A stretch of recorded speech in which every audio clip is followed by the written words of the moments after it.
ప్రభువైన యేసుక్రీస్తు మధురనామంలో మీ అందరికీ ఉదయకాలపు శుభములు తెలియజేస్తూ ఉన్నాను. ఈరోజు దేవుని వాగ్దానం రోమాపత్రిక 4వ అధ్యాయం 21వ వచనం.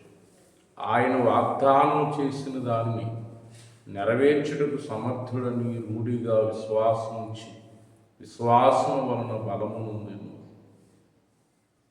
ప్రియులారా, దేవుడు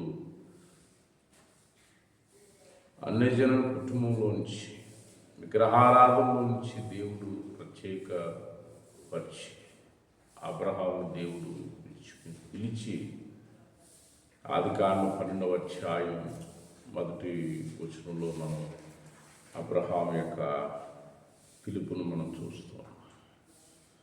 అబ్రహాంతో దేవుడు వాగ్దానం చేసి, నిన్ను గొప్ప జనాంగముగా చేసి నిన్ను ఆశీర్వదించి నీ నామమును గొప్ప చేయుదును. నీవు ఆశీర్వాదకరముగా నుందువు.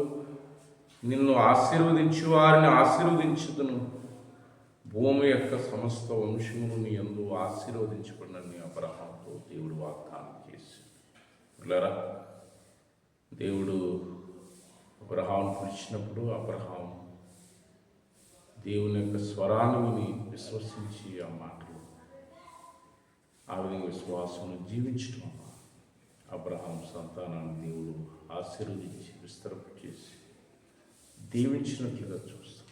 ఇలా దేవుడు ఉదయకాలం అనేకమైన వాగ్దానాలు మన జీవితంలో చేస్తున్నాం. ద్వితీయోపదేశకాండం 28వ అధ్యాయంలో నేను తలగా చేస్తాను కానీ తొక్కగా చేయనని వాగ్దానం చేస్తాను.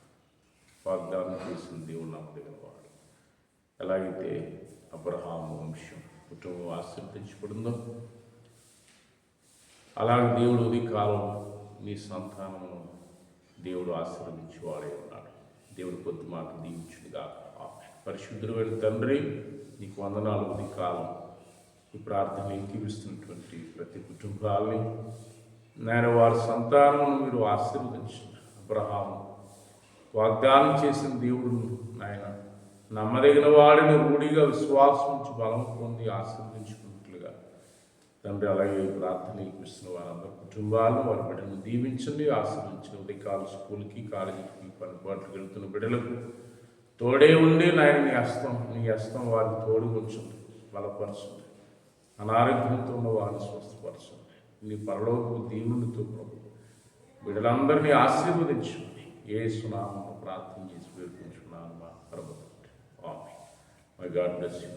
దేవుడు దీవించి ఆశీర్వదించును గాక. ఆమేన్.